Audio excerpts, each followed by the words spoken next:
Okay guys, ito yung naputol na tambutso guys dito sa armored sa ilalim. Ayan. Ito muffler. Ito yung naputol guys dito guys, oh. Nalaglag siya. Ngayon wewildingin natin yan ulit, idugtong natin siya ulit.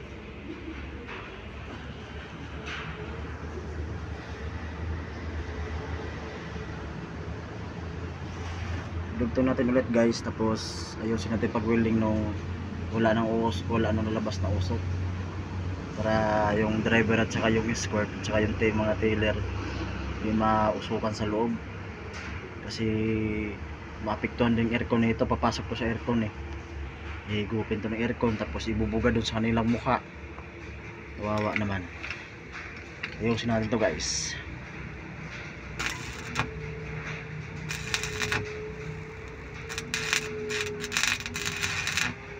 Kailangan to full wave guys, full wave lang natin to.